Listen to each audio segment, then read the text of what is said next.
How's everybody doing out there? Can you hear me all right? I'll lower this. This is my first real go at a live stream. I comb my hair for the event. So I'm going to try not to get distracted by the screen over here.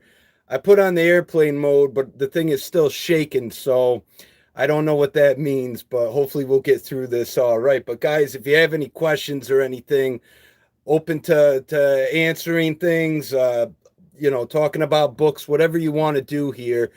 I got the messaging pulled up so I could see what you write. But say hello from wherever you're from. I thank you for joining me. We get started. I got a couple things to chat about. We can knock around some ideas. But before I get started, I want to give a thanks to Brett who sent me this book. More Adventures of an Antiquarian Bookman, and I did like a little three-part series of Nestler on the channel. And so I'll do another one with this one. You can always pull a lot of gems out of material like this. So it's really cool. I really enjoy diving into this. And actually, my next one, my buddy Mook, out in Kentucky, sent me this book, The Last Bookseller, A Life in the Rare Book Trade by Gary Goodman, and I really enjoyed this book, so I'll do a review on it, and maybe you all will enjoy that. And all right, I see some people. And Amy Beth, hello, Nashville, what's going on? Thank you so much for your support. I love Nashville. A lot of people from Tennessee reach out to me, so there seems to be some base of interest when it comes to books, and or at least maybe what I'm doing. But in the Antiquarian, thank you. You can hear me. Okay, excellent. So I want to thank you guys, though, out there for all your support through the last couple years. This is really like my first shot at a live stream. So, again, feel free to shoot out questions, and most of them I'll probably answer. Maybe I'd get started at just letting you know how I got into this book trade, since people are constantly asking me this question, and it really wasn't anything that was planned. I always had a love for reading books. I always enjoyed books immensely. When I was a young kid, I was even writing like large reports on historical events. Like I had a fascination with the Aztec Empire, Vlad the Impaler, and honestly, school kind of snuffed out the interest for me, to be quite honest with you. And I'm very grateful that I was able to, you know, find my love for books again, and became a voracious reader. So Zachary Fisher, hello. Thanks for coming in, Zach. I hope you've been enjoying your books, brother. Zach bought some really excellent books off me. I hope the audio's coming through all right. But um, but anyway, so yeah, basically it was basically opportunity presented itself. I went to school to I had wanted to teach initially, and took early colonialism classes. Hello, Jen. What's going on, my love? It's great to see you in here. I hope you're well, my Jersey girl. And so I had taken and if I'm screaming, I'm sorry. My volume, sometimes I yell when I talk. I'm like my dad, actually. So tell me to tune it down if you need to. But long story short, I didn't want to be a teacher anymore. I worked a lot of different jobs, and an opportunity came where I had the ability to purchase about 15,000 books at once. And I always joke around and say I question my sanity since that purchase. But I went for it. My parents encouraged me, and my friends, stood by me there. It's obviously a very unconventional type of business. You make books for a you make money selling books for a living, and people are very surprised to know that I indeed do.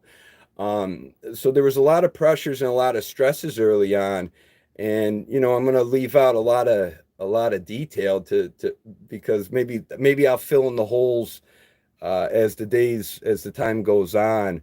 But yeah, and so pretty much found a building. My dad is a big part in helping me get started with this. Built all the bookshelves myself with a buddy. Laid out the shop, and ever since then, it's always been pivoting and changing as necessary. I mean, like you saw this last year, those who have followed, I've removed a lot of sections. I'm catering it towards what's working. That makes sense. I mean, if one person's disappointed that their category isn't there, but they're the only one buying. What can I do? That's retail space. So, but yeah, that first haul was from a locker. Like if you've ever watched Storage Wars before, um, that's basically what I did. I bought a storage unit of about 15,000 to get me started. Had no clue as to how business was conducted with book selling. So it's been a learn as you go. I never had really a mentor. Those folks have come later, and I appreciate them immensely out there. But it's kind of been the school of hard knocks in terms of learning this trade. But I keep getting better at it, and it's hard to find something you love to do and to actually pay the bills doing it. And I've done so. A lot of people will ask me, like about starting a rare or not, or just a bookstore in general. I kind of say now, don't quit your day job. Understand it. Work till it can, support you, and then go in on it. But it's a real numbers thing, and it's an extremely difficult way to make a living. But the longer you go at it, the more connections you make, the more confidence you have to buy.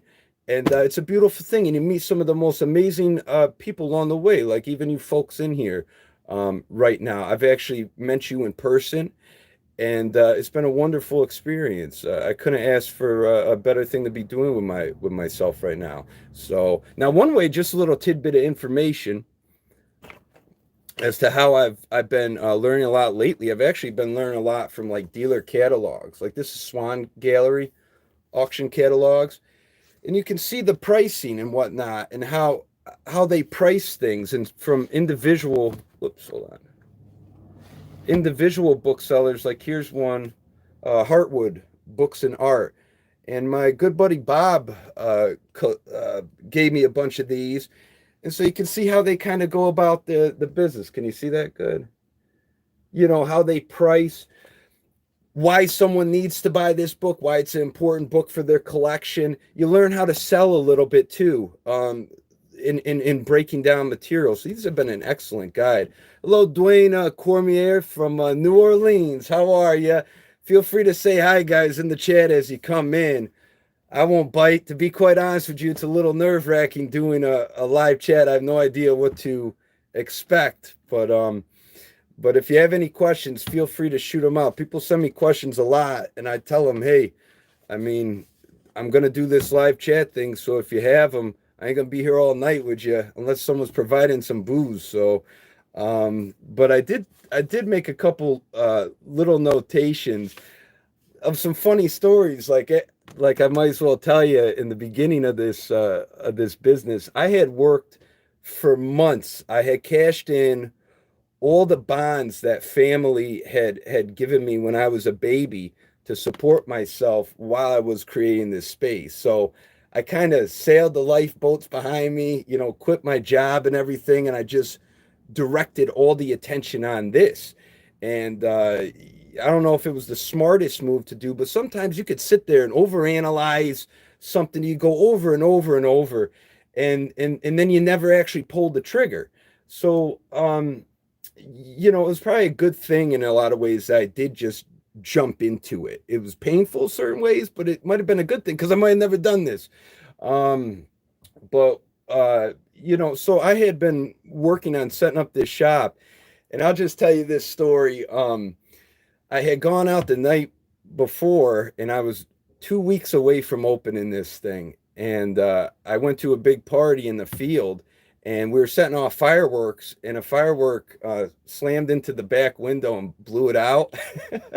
And it was kind of, it's like, oh geez, I'm gonna have to explain this when my mom sees it. And I was a little tuned up. I pulled back to the side of my building here, and I went upstairs hanging out and whatnot. It was like three something in the morning. I heard an explosion. I sound like somebody was kicking in my door, so I grabbed my shotgun, went downstairs like gung ho, and my whole car was on fire. It was engulfed in flames, and it was licking the side of my building. And I was completely beside myself. I had a lot of sentimental things in that car, and I said, "You got to be kidding me! Everything's going to be lost." So I got out the extinguishers. They didn't do nothing. Start slamming on my neighbor's door. They said there was a hose out back. So I'm running to the hose. I didn't know it was tied and knotted. And as I'm running around the corner, it just yanked me right back and flew me on my back. It was such a mess. And my neighbor, I didn't know he was part of the fire company at the time, goes running down the street in his underwear to go get the fire truck. I didn't know what he was doing. It was pretty hilarious. And when they put out the fire, if it wasn't for my aluminum siding in this building, the whole thing never would have even even started. I mean, can you imagine this tinderbox going up in flames? It would have been so chaotic. But so there's a story for you in the beginning. Let's see what we got in here. Philly Flipper. Hello, Philly Flipper. How are you doing, man? I hope you're well. You're killing it on this YouTube thing. I've tuned in and I see what you're doing, man. It's a lot of work. Good for you though. Um, Philip Anthony. Hey man, absolutely, Phil. You're more than welcome. Everybody is welcome to check out my shop. I'm a pretty hospitable guy, and if you find something you do, if you don't, it's nice of you to just come in and say hi. Yeah, what's up, Philly? Yeah, I know it. I know it was crazy. It was a crazy time in my life, and the craziness didn't really stop till a couple of years ago. But no more cars on fire. I've been through about five or six vehicles, and that was the last one. So, but anyways, yo, man, I'd love to come on your show. I'm not very tech savvy when it comes to this kind of thing. But I'd be willing to talk about it. It'd be cool. I'd get up there and chat with you for sure, brother. So I appreciate the invitation. Um, so I'll tell you a couple other stories. I guess what you got while I'm here, if you feel like hearing them. But again, it's open to questions, guys. Feel free if you want to know something about the business or how I operate or whatever. But I'll tell you, early on, it was funny when I would be book buying. Didn't exactly know what I was doing. I was buying more so for my own interest, to be quite honest. But one time, this guy, and I don't know how he acquired these books. It was a little shady, to tell you. That's the sense I got. And so at 11 at night, we're meeting up outside of a Denny's parking lot. And so I called up my boy and I said, "Hey, man, I got to make a pickup here." And he's thinking I'm talking about something else. So he's getting all strapped, and it was to buy books. It was hilarious. Everybody, you wonder what's going on, and it was for a big book collection. But so that was pretty funny. Some of these guys are a little bit sketchballish, to tell you the truth. And now I definitely ask, like, where'd you get the books? So that they're not stolen. But all right, man. Yeah, I got that. I got that IG thing. I just started that. I'll find you on that and send you a message for sure. So let's see what else we got. Let me see. It looks like there's a delay in the feed, but I'm not quite sure. But so anyhow, though, I figure maybe I just share like that's how basically I got started. And you know something?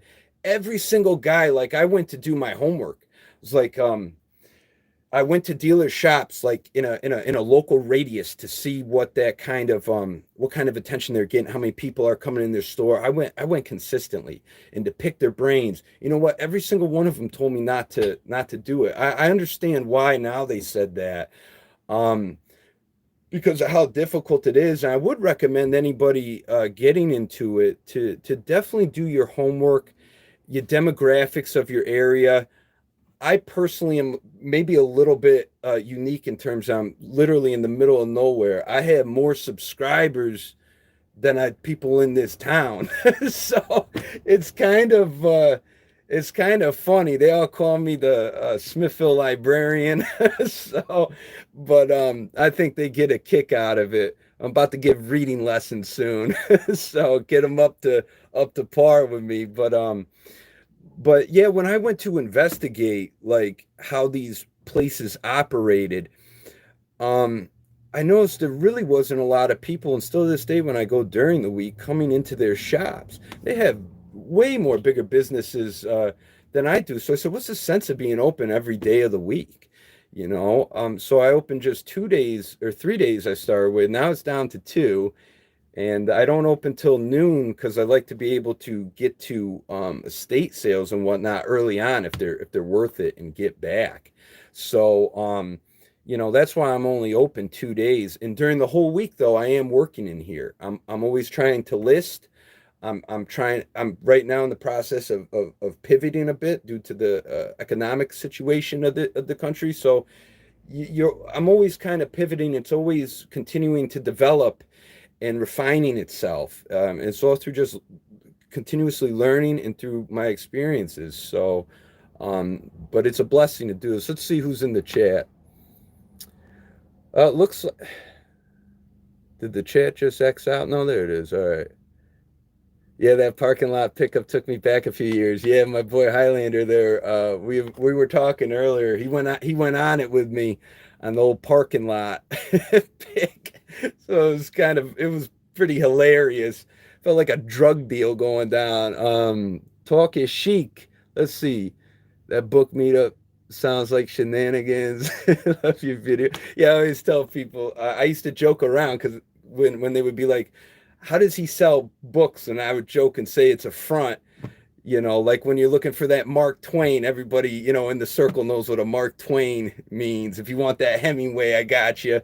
So we joke around, but a lot of people in this town didn't think it was a joke. I promise you that. So, do you find it harder to find great books as you travel? I used to find great books online, eBay or but it seems harder.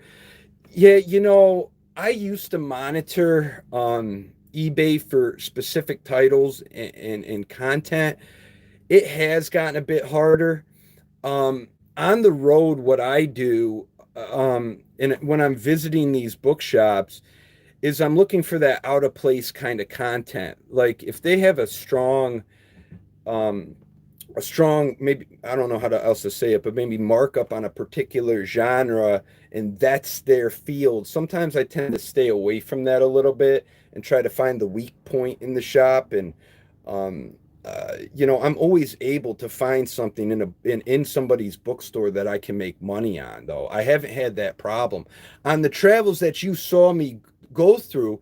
Most all those books that I bought have sold. Like a very large majority of them have sold, and I've had a nice return on them. And they know I'm a dealer, so they're going to usually give me a little percentage off. I will hunt on local estate sale finders to find things. One of my subscribers, Brett, who gave me that book again, Brett, thank you very much. He set me up with a pick, so I knew I was going into something as well. And maybe that process will get a little easier as I keep gathering contacts and whatnot. So yeah, it is very difficult to source on eBay. In certain auctions, I've had success. In other ones, I've seen stuff like just fetch above retail. So um, I'm going for like rare and unique right now, where you can almost set a price for yourself within reason. But anyhow, I've found the same thing. It is difficult. I'm still finding good books out there while I travel. Not at every place, but at a large majority. If you got an eye for it, you'll be able to pick them out, and it'll just click when you'll recognize the quality of it, and you'll have the confidence to go in on it. You dicker a little bit, but I generally now. Sorry for the long-winded answer. I'm shopping for people. After 8 years of being in this. I started this when I was 26. I'm 34 now. As you can see, the silver coming in and the receding hairline starting. Still the best hair in the game, baby. But I'm starting more so to like shop for people now. And so I know that I have guys lined up, and that's what makes it a little easier for me. I hope that answered your question, Dwayne. Have you noticed prices have gone up in estate sales? Book zealots around me, it hasn't really been that bad. They're still pretty reasonable. What I've noticed though is at the local library sales, which I used to hit up continuously. I always had a blast going to these library sales. The libraries have gotten smart, and they're definitely are selecting books out, I believe, which is smart, and listing them to make more money, which is fine, but now I don't really go to the sales as much. and be I mean, sometimes I still enjoy, because like locally I can still find great local history books that I can pick up and move in my shop. Well, estate sales around here, it hasn't been that bad, because where I'm at, it's more like a blue collared type area. But even when I was in Florida, in a very high end area, the books were very cheap, and I made huge returns on those buys there. Um, yeah, I really haven't noticed much of a change. Maybe certain times they'll find a book and think that it's something real special, and I go, man, no one's gonna buy this book for $500. Like, nobody here is gonna. So I'll put in an offer, and I 99% of the time end up walking away with the book. So, all right, let's see though. I don't know, what's it out like towards you, book zealots? Have they been going up? Um, I don't know. Here it's been pretty stable. Let me see now. Zachary Fisher, what do you think about the book scanning? I've done a couple picks for resale, just at thrift shops to start. I see a lot of good material getting missed. Yeah, hold up one second. I got to get a drink. Thank God I brought this down, because I was eating salt and vinegar chips, and excuse me, and I had meat defrosting. um, Let me see. So book scanning. I used to be a seller on Amazon. I replicated a model from like $1 million seller. Basically, this was years ago, and it did work. In the book scanning, I don't know if you're familiar, but you can set it so that when you scan the barcode, it'll show you green, and that means buy, whatever your price point is, and say the rate of sale. And it's a really good tool. I don't knock anybody who does do scanning. It they're making money. Some of them that are really serious about that, you can have scanners hired. There's great models out there. But what you said here, I've done a couple picks for resale just at thrift shops. Historic, okay. See a lot. There is a lot of good material getting missed. If you guys go back to my Florida estate sale book pick, I show you a book that had it was a black cover with like a red um what do you call it? Not a blind stamp, but anyways, it was red on it. It was a limited edition book. It didn't have a barcode on it. I mean, I knew immediately that this book had some value. The quality, I mean, you look at the illustrations, everything about screen quality. I mean, everybody missed it. They went right, like I was late to that book, and because it didn't have a barcode, they didn't have enough sensibilities to pick up that book. I mean, we're talking about books at that sale for like $2 a piece. Is $2 a piece going to break the bank? Then maybe you shouldn't be at that sale. You know what I'm saying? So what do I got to lose? But I knew it had value, and I moved that for a lot. Yes, people are missing a ton of valuable material because they get lost, and they don't really care to understand or learn the business like how I've been learning it. And hey, more power to them. I don't knock them, but they would benefit greatly from doing some homework, man. It just, people are lazy. They expect, this is like the society of now. Everything's a quick fix and a quick $1 million, and all these guys saying I do the X amount every week. Well, I mean, generally speaking, it takes a lot of time and discipline to get to those positions, if that's truly where they're at. And it is doable, but you got to be willing to put in the work, and nothing substitutes. You got to learn your trade and your craft no matter what you're doing. Again, I'm a little long-winded. I don't mean to get on the soapbox, but it's just kind of free, conscious flow. All right, let's see who else we got. I appreciate the questions, guys. Ask away. You got me for another like 15 minutes, and I got to eat. So let me see. Hanu Wallen. I wonder if you are the most intelligent bookseller in this country. Don't you be buttering me up. Always nice to listen to what you say. I appreciate that, Hanu. That's really kind of you to say. I'm absolutely not even close to the most intelligent bookseller in this country. But guys like Mike Slicker, Adam Weinberger, William Reese, that one smoking woman from Pawn Stars, Rebecca Romney. These people are sharp. I would say what's interesting, Randy down in Tennessee. He really thought I was onto something when it comes to this social media thing. I don't really see people with a brick and mortar shop doing this. And who knows? I mean, maybe I am, maybe I'm not. We'll find out. The future will tell. But I do enjoy doing them, so it's a little bit of work. But you look good. Don't. All right, thanks. Talk is chic. It's kind of you to say. Book zealots. Zachary Fish, my friend. Okay, cool. Been following you, Lloyd Jones. Been following you for a few months. Really enjoying switching to books and ephemera because the shipping for fine china is slowing. Yes, I will say, ephemera seems to be such a hot market, and I'm trying to also pivot into that as well.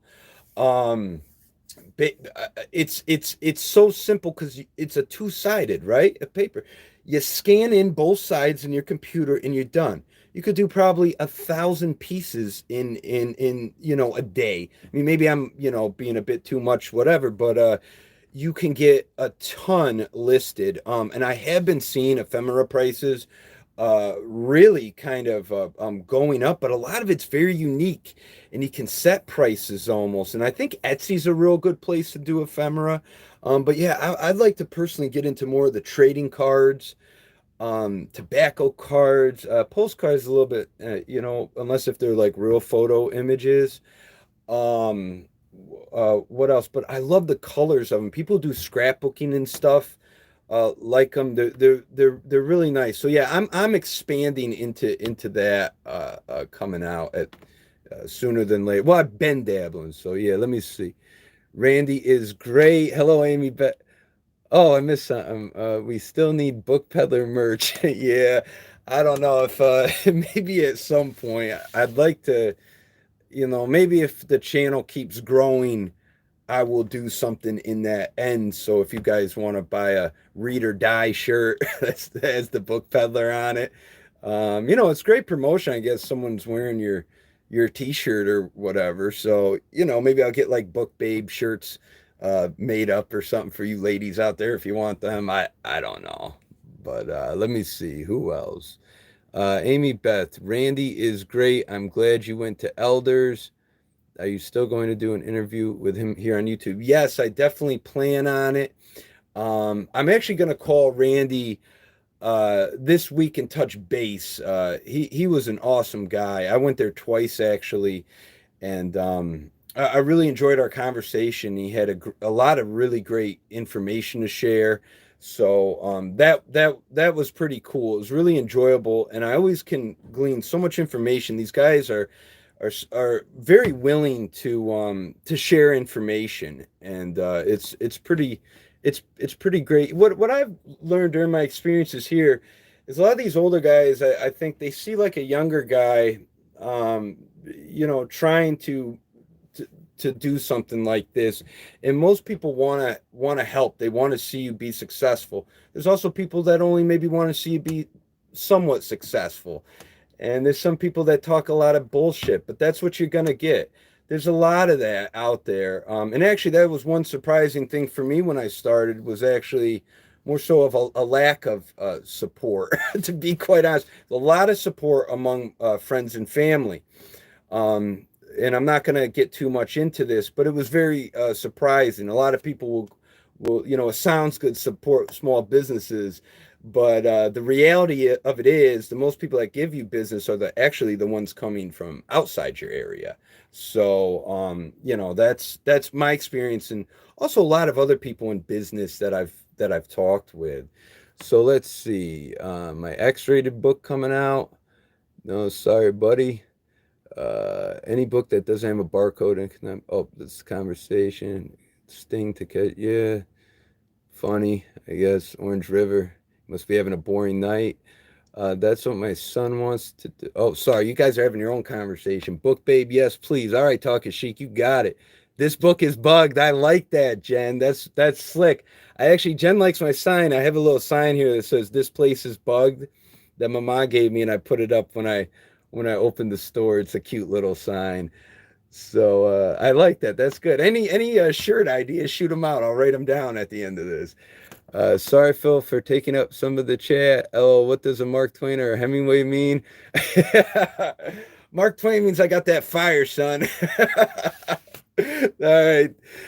My son's best friend has his first book published, attributes his love of reading books to me reading Treasure Island and Huckleberry Finn to them at Finn. Yeah, that's a beautiful thing. I'm not too attuned to book publishing or whatnot. I know it's a lot easier to get something published with the private printed press and whatnot. But hey, good for him. It's a lot of discipline to write. I got a lot of respect for guys who are authors out there. I mean, it's kind of incredible. I enjoy writing as well. I haven't done it in a while, but my God, it's quite a discipline. A lot of respect. So anyhow, guys, all right. I'm about to peel out of here soon. If you have any other questions, you shoot them out. Feel free to. I'll tell you one more just interesting story that you might enjoy. And I may have said it before, but this will be the last 5 minutes, unless if I get another question, I'll get you in. Um, so I had a customer in here. His name is Sam, and Sam's family was involved with something called the Wyoming Massacre. It was back during Revolutionary War days. I have the book actually right here. Let me show you.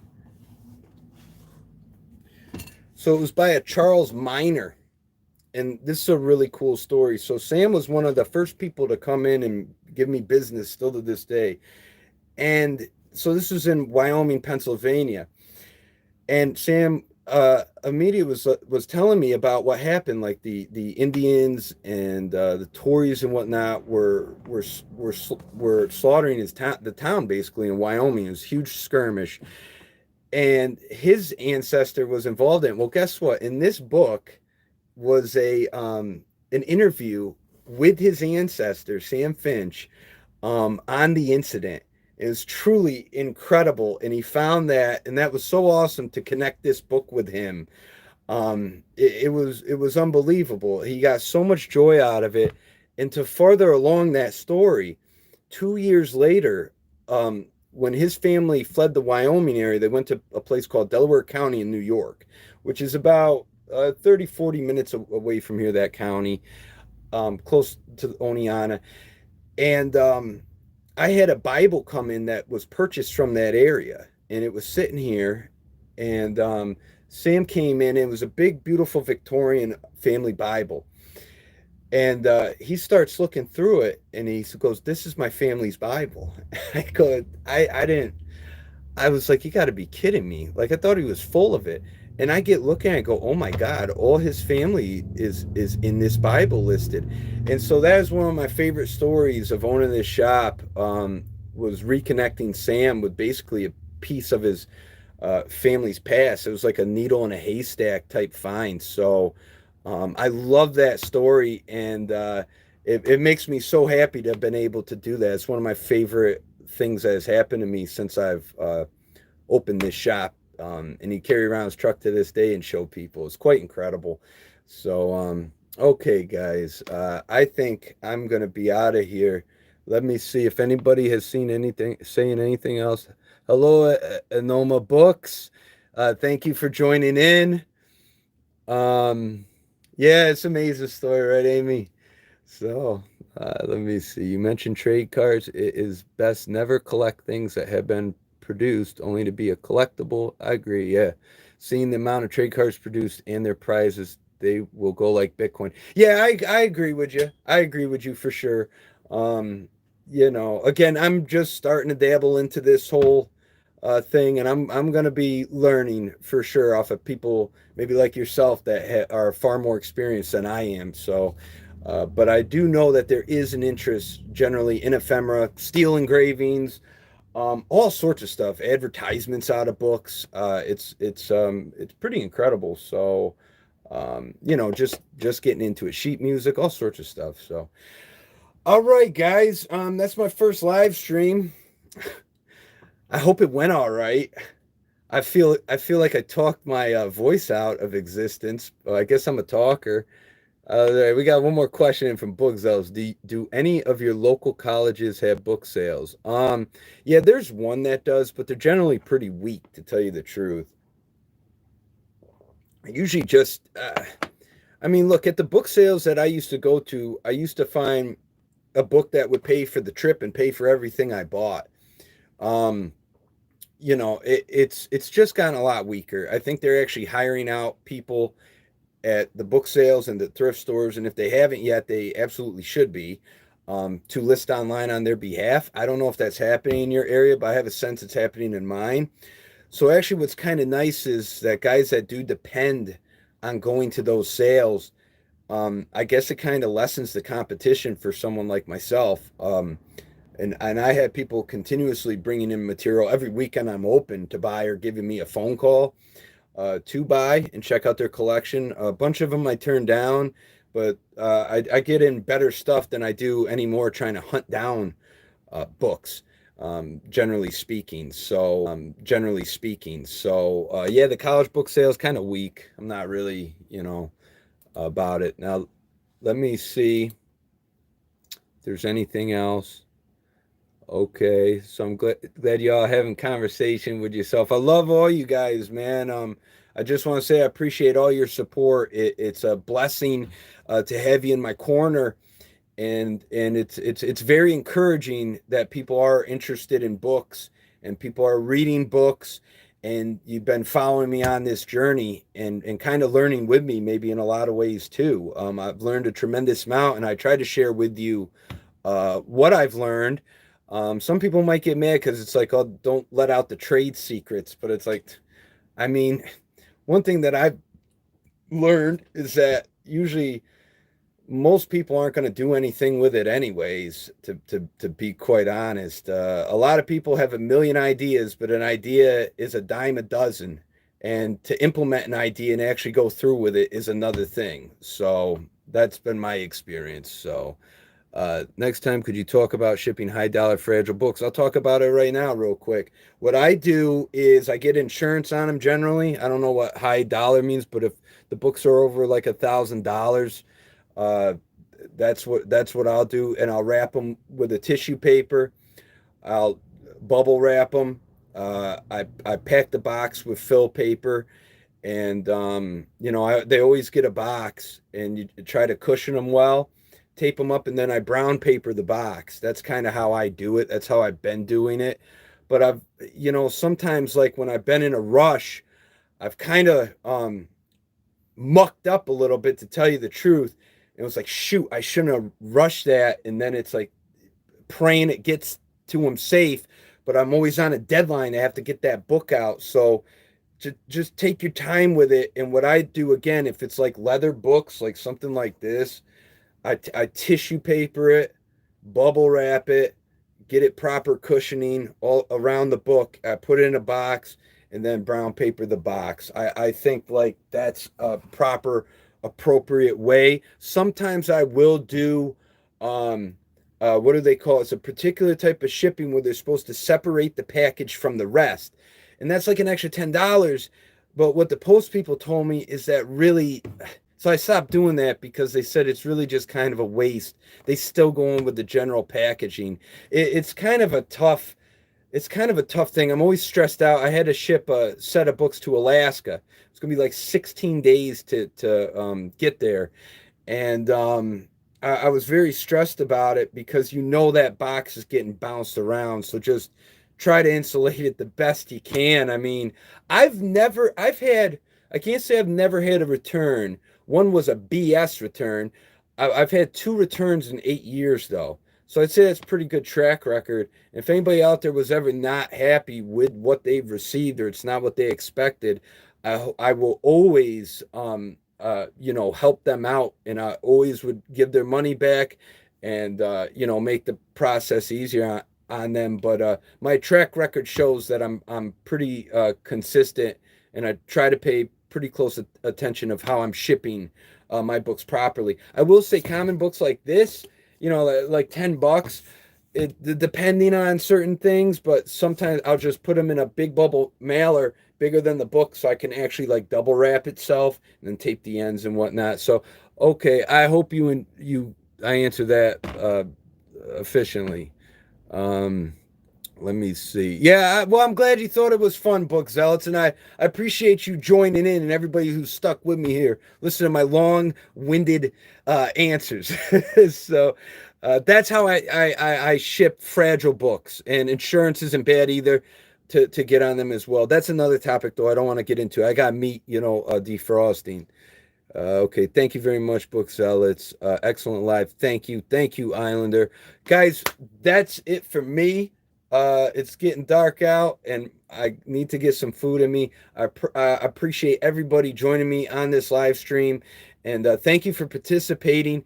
Leave comments below. Let me know where you're viewing from. I wish you all the best wherever you are in this world. Maybe we'll try to do more live streams in the future, okay? And maybe we'll do like a specific topic and I'll go in on it and whatnot, okay, guys? So, all right, take care. God bless. Till next time. I got to figure out how to end it. Let's see.